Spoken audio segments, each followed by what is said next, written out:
Team India champions trophy 2025નું champion બન્યું છે।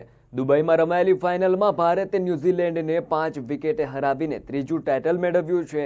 આ સાથે જ ટીમ ઇન્ડિયાએ 12 વર્ષે ટ્રોફી પર કબજો કર્યો છે। ફાઇનલમાં કેપ્ટન રોહિત શર્માએ 74 રન બનાવ્યા હતા તો સુરેશ અય્યરે 48 રન બનાવ્યા હતા। અંતે રાહુલ, હાર્દિક અને જાડેજાએ ટીમને જીત અપાવી હતી। ત્યારે ફાઇનલ બાદ મેચનો આનંદ રાજકોટવાસીઓએ પણ માણ્યો હતો। ફેમિલી અને મિત્રો સાથે મેચની મજા માણતા જોવા મળ્યા હતા। કેટલાક લોકો જાહેર માર્ગો પર સ્ક્રીન પર મેચ જોતા જોવા મળ્યા હતા। જીત પર ફટાકડા ફોડી દિવાળી જેવો માહોલ બનાવવામાં આવ્યો હતો। આજે રાજકોટમાં છે તે કહી શકાય કે દિવાળી જેવો જશ્ન છે તે થવા પામ્યો છે। ઉલ્લેખનીય છે કે આપણે જે પેલા દ્રશ્યો બતાવીશું કે રાજકોટના જે રાજમાર્ગો ઉપર છે તે ક્રિકેટ પ્રેમીઓમાં છે તે ઉત્સાહ છે। નાના બાળકો સાથે છે તે હાલ ક્રિકેટ પ્રેમી આવે છે ત્યારે ડાયરેક્ટ ક્રિકેટ પ્રેમી સાથે વાત કરીશું। કેવું લાગી રહ્યું છે ભારતનો વિજય? અદ્ભુત વર્લ્ડ કપનો બદલો લીધો છે। પણ જે વર્લ્ડ કપનો છે તે બદલો લેવામાં આવ્યો હોય એવું લાગી રહ્યું છે। આપને જે માહોલ બતાવવાનો પ્રયત્ન કરી રહ્યું છે કે રાજકોટના રાજમાર્ગ ઉપર છે તો અહીંયા મહિલા છે। બેન શું કહેશો ભારતનો વિજય થયો? બહુ જ આનંદમાં છે। આજે બધા આખું રાજકોટ આજે ઉત્સાહમાં છે। ફટાકડા જોવા માટે નીકળી ગયા છે આનંદ।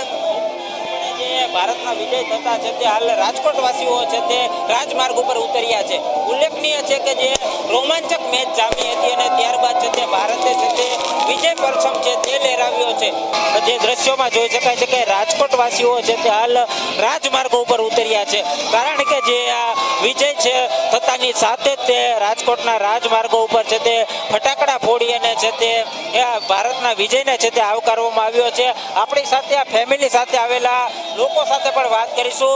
भारत नो विजय कई रीते जो 12 साल बाद जीते हैं, बहुत प्राउड फील हो रहा है एंड सब लोगों ने बहुत अच्छा किया। हार्दिक पांड्या ने अच्छा रोल निभाया एंड केएल राहुल ने लास्ट में बहुत माइंड के हिसाब से बैटिंग की।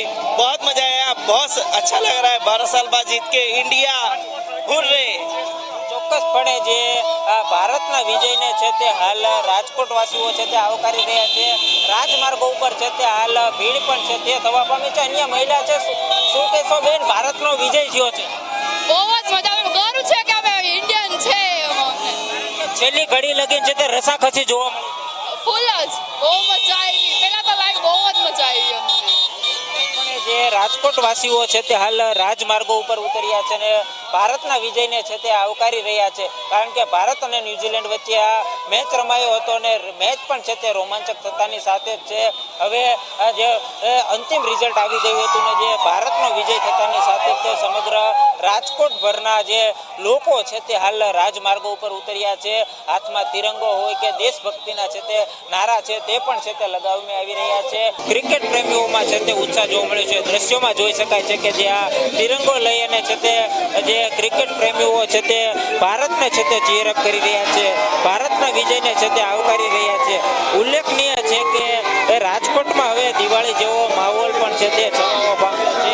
અત્યારે બીજી તરફ વાત કરવામાં આવે તો જે ભારતનો વિજય શું કહેશો? ભારતનો વિજય શું કહેશો? આજે જે ભારત જે રીતના રમી બદલ બધાને ખૂબ ઉત્સાહ છે ને બધાને ખૂબ આનંદ છે। વંદે માતરમ। પણ જે તિરંગો લઈને આવ્યો છે અન્ય ક્રિકેટ પ્રેમી ભારતનો વિજય કઈ રીતે જોવો છો? બરોબર, શાનદાર થયો છે, વ્યવસ્થિત છે। પણ જે ભારતના વિજયને છે તે આવકારી રહ્યા છે। જે કહી શકાય કે રાજકોટમાં હવે દિવાળી જેવો માહોલ છે તે પણ છે તે થવા પામ્યો છે। જે ઉલ્લેખનીય છે કે જે એક ક્રિકેટ મેચ નહીં પરંતુ રાજકોટમાં છે તે હવે દેશભક્તિના પણ નારા લાગ્યા છે। તિરંગા સાથે છે તે હવે સમગ્ર રાજકોટવાસીઓ છે તે જાહેર માર્ગ ઉપર ઉતર્યા છે। દિવાળી જેવો માહોલ